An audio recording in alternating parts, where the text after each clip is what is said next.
আসসালামু আলাইকুম ওরহমতুল্লাহি ওয়াবারাকাতুহু। আজকের ভিডিওতে 6টি এমন কথা বলবো যেগুলো সহবাসের পর এই ভুলগুলো মানুষ করে। তো চলুন, এই ভুলগুলো করলে কি হবে বা এই ভুলগুলো করা চলবে না কেন, হ্যাঁ না, এই নিয়ে আমাদের শরীয়তে কি বলা হয়েছে বিস্তারিত বিষয় আজকের ভিডিওতে থাকবে। বিস্তারিত জানতে হলে ভিডিওটা পুরো দেখতে হবে, এড়িয়ে যাওয়া চলবে না। কিঞ্চিত পরিমাণে যদি আপনি এড়িয়ে চলে যান অনেক কিছু থেকে বঞ্চিত হয়ে যেতে পারেন। তো তাই ভিডিওটা পুরো দেখুন, ভালো লাগলে লাইক দেবেন, কমেন্ট একটা করবেন ভালোবেস, আর দরকার পড়লে চ্যানেলটি সাবস্ক্রাইব করে আমাদের সাথে এবং পাশে থাকতে পারেন। নিত্য নতুন ইসলামিক ভিডিও পাওয়ার জন্য অপেক্ষারত থাকতে পারেন। তো চলুন, আজকের ভিডিওতে আমরা বলবো সহবাসের পরে স্বামী স্ত্রী যে ভুলগুলো করবে না বা স্বামী স্ত্রীকে যে ভুলগুলো করা চলবে না। এক নম্বর আমরা বলবো সহবাস এটা একটা স্বামী স্ত্রীর শরীয়ত ভিত্তিক জিনিস। সহবাস করলে স্বামী এবং স্ত্রী নাপাক হয়ে যায়। তাহলে প্রথমেই বলা যায় যে গোসল দেরিতে করা এটা ঠিক নয়।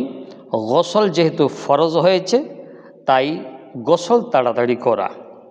আমাদের মা বোনেরা কী করে, বেশিরভাগ রান্না বান্না সেরে একেবারে জোহরের টাইম পেরিয়ে যায় বা পেরিয়ে যাব হবে, সেই সময়তে গোসল করতে যাই। আর আমাদের সমাজের স্বামীদের তো কোনো তুলনাই নাই, তারা নিজেদেরকে কি মনে করে কি জানে। তো গোসল দেরিতে করা এটা একটা খারাপ কাজ। যতক্ষণ পর্যন্ত নাপাকি অবস্থায় জমিনের উপরে মাটির উপরে চলাফেরা করবেন, মাটিও কিন্তু বদদুয়া দেয়। তাই দেরিতে গোসল যদি করার আপনার বিষয়টা থাকে যে আমি তাড়াতাড়ি গোসল করতে পারবো না, আমার অনেক কাজ পড়ে আছে, কমপক্ষে সহবাসের পরে ওযু করে নেবেন, মুখ হাত ভালো করে ধুবেন, হ্যাঁ না, এটা আপনি করতে পারেন।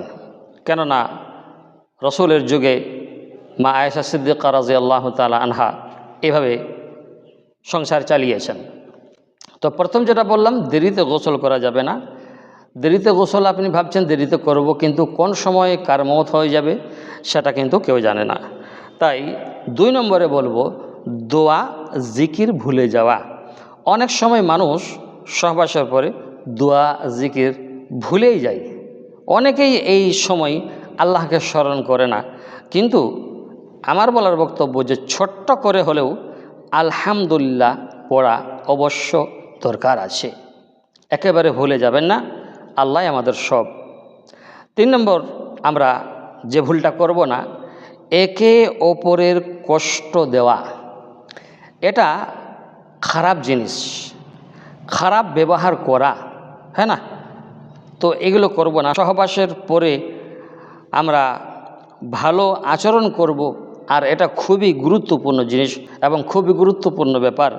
তো 4 নম্বর যেটা ব্যাপার হলো ব্যক্তিগত জীবনের যে বিষয়গুলো রয়েছে, গোপন বিষয়গুলো, এগুলো অন্যের কাছে বলা এটা একটা মারাত্মক ভুল। আর শুধু ভুল নয়, এই গোপন বিষয়গুলো অন্যের কাছে বলা গুনাহের কাজ। অনেক স্বামীরা আছে বন্ধু বান্ধবদের কাছে, অনেক স্ত্রীরা আছে বান্ধবীদের কাছে রাত কিভাবে কাটলো কারগুজারি শোনাই। বন্ধুরা আছে, স্বামী বন্ধুদের কাছে যে রাতের পুরো ঘটনা পুরো সিন বলে বেড়াই। এগুলো গুনাহে কবিরা, গুনাহের কাজ। অতএব 4 নম্বরে এটা একেবারে করব না। 5 নম্বর যে বিষয়টা রয়েছে অপবিত্র অবস্থায় ইবাদত করা। আমরা অনেক সময় শরীয়তের নাপাকি পাক, হ্যাঁ না, ফরজ ওয়াজিব সুন্নত মুস্তাহাব এগুলোর জ্ঞান না থাকার কারণে, ইসলামিক চর্চা বা জ্ঞান না থাকার কারণে নাপাক অবস্থাতেই অপবিত্র অবস্থাতেই কোরআনকে ছুঁয়ে দেই। এটা করা চলবে না। নামাজ পড়ে নেই নাপাকি অবস্থায়, এটাও চলবে না। তাহলে পবিত্র আপনাকে হতে হবে, নামাজ পড়তে হবে, পবিত্র আপনাকে হতে হবে, তবে আপনি কোরআন ছুঁতে পারবেন। লা ইয়ামাসসুহু ইল্লাল মুতাহহারুন, আল্লাহ বলেছেন যে পবিত্র ছাড়া কোরআনকে স্পর্শ করা যাবে না।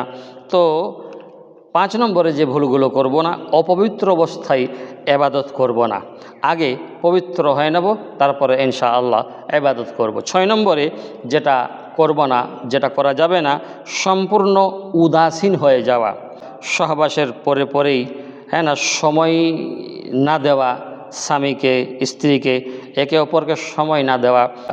তার জন্য বলা হয়েছে যে সহবাসের পরে কিছুক্ষণ স্বামী এবং স্ত্রী একে অপরকে সময় দেওয়ার দরকার রয়েছে। সহবাসের পরে অনেক সময় দেখা যায় স্বামী স্ত্রী তাড়াতাড়ি আলাদা হয়ে যায়।